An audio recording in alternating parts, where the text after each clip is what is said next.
l'ouverture de cette 4e édition de la Semaine belge de Kinshasa.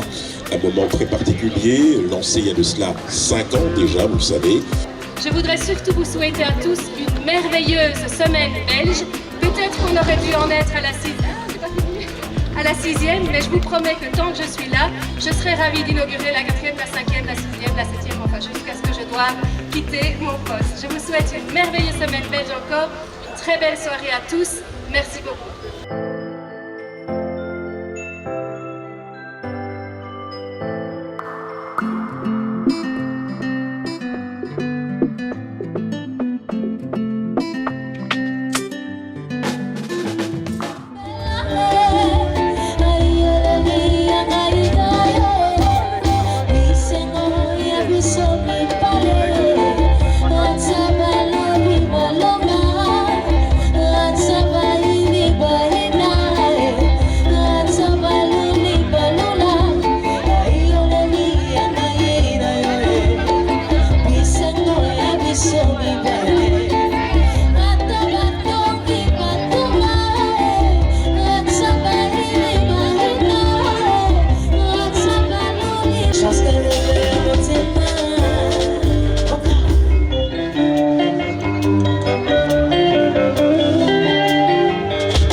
La Semaine belge de Kinshasa est une semaine où on travaille ensemble entre les institutions belges qui sont présentes ici à Kinshasa et les institutions et quelques institutions congolaises comme le FPI, la DGI, voilà.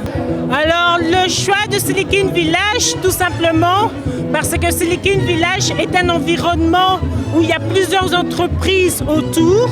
Donc c'est vraiment, ça devient un peu comme un mini-cercle d'affaires. Et vu que la Semaine belge est soutenue par pas mal d'entreprises présentes ici en RDC, notamment la TMB, SFA, donc, et aussi la DGI qui nous soutient. Donc ça nous a semblé tout à fait naturel de le faire dans un milieu qui a déjà l'habitude de recevoir pas mal d'événements des entreprises. Voilà.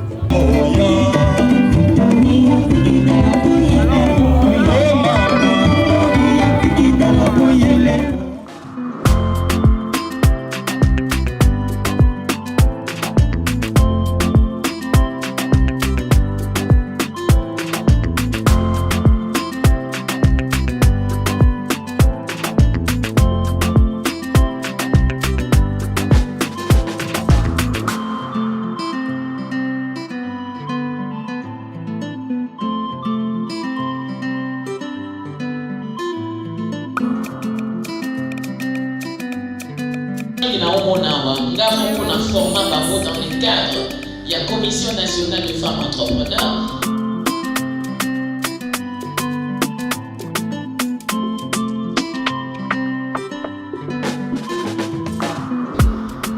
Nous avons les miels, nous avons le café, nous avons les huiles essentielles, mais pourquoi est-ce qu'on se plaint encore?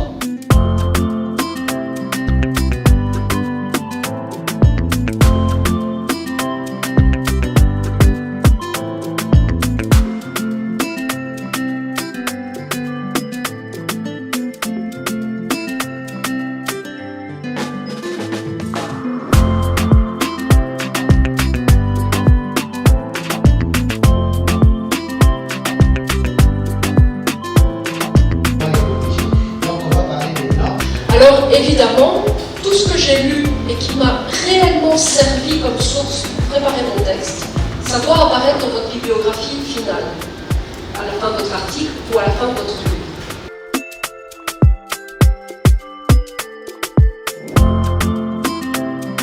Alors pour ceux qui m'ont déjà vu dans des conférences, j'aime bien parler de cet exemple qui est parlant de ce que la FEC peut faire, mais aussi ce que l'entrepreneur peut faire. Donc quand j'ai intégré la FEC, j'ai rencontré un jeune qui avait une idée incroyable, c'était de faire des groupes électrogènes qui fonctionnent avec de l'huile végétale. C'était une idée vraiment révolutionnaire. Je me suis dit, il faut vraiment l'accompagner. J'ai aidé à faire un business plan. Il cherchait 20 000, je lui dis qu'il faut qu'il cherche 30 000, que c'est possible, qu'à la fin on peut mobiliser des gens, etc. Je me disais, ce gars, il va devenir millionnaire, son idée est incroyable. On a réussi à mobiliser les 30 000 $. Vous savez ce qu'il a acheté, la première chose qu'il a acheté? Une voiture. Une Range Rover.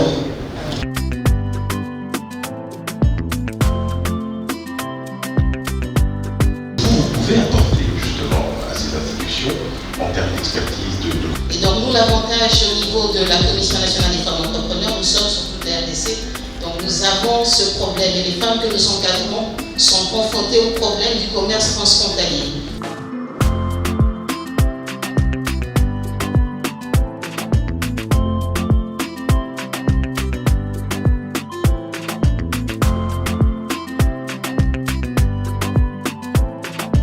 C'est Lise Van Mulhem, je travaille pour l'ONG belge Trias.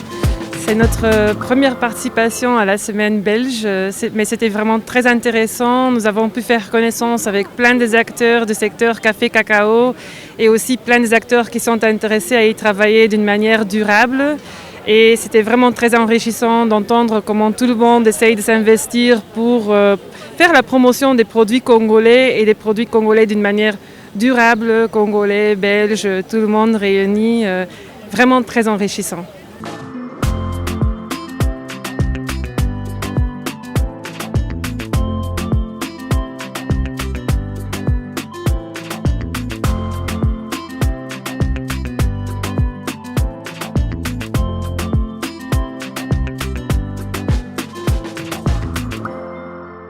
Pour moi, une première de participer à un événement pareil. Ce que j'ai aimé, c'est la qualité et le niveau de panélistes. Donc, ils ont été vraiment à la hauteur de de leur tâche. J'ai aimé les discussions et à travers elles, il y a certaines choses qui ont été découvertes. Et vraiment, je suis sorti de la conférence enrichi. Et c'est une bonne chose. Donc, je pense que vous devriez continuer à organiser de pareils événements et c'est pour le bien de la population congolaise et surtout ceux qui sont dans les secteurs de développement.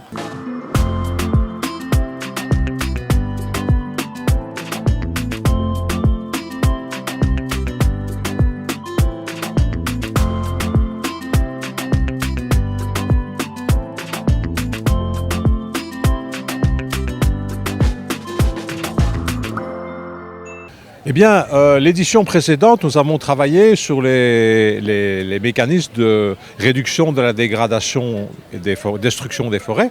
On appelle ça RED dans le jargon. Et donc on a voulu aller dans le concret parce que pour réduire la dégradation de la forêt dans ce pays, il faut développer des cultures sédentarisées, des cultures qui restent au même endroit. Or, un caféiculteur et un cultivateur de cacao vont rester sur le même champ pendant 30 à 40 ans. Donc ça, c'est une première raison. C'est des cultures qui se sédentarisent. La deuxième raison, c'est que le secteur du café et du cacao sont des secteurs qui sont émergents dans notre pays. La RDC est 10e producteur mondial de cacao. Et aujourd'hui, elle exporte 50 000 tonnes, paraît-il, presque 100 000 tonnes si on doit cumuler tous les chiffres qui sortent par les frontières. Le café aussi, on voit les prix augmentent, on voit les tonnages augmentent. Donc depuis 4, 5, 6 ans, on voit que le pays redevient émergent à ce niveau. Et vous avez pu voir le nombre de marques, vous avez vu les stands de café et cacao qui sont là. Le nombre de marques congolaises portées par des opérateurs congolais montre qu'il y a un véritable dynamisme, qu'on soit au Congo central, à Kinshasa, au sud du Bangui, au nord Kivu, en Ituri. Donc vous avez beaucoup de provinces qui ont parlé, qui ont partagé leur expérience sur le café cacao.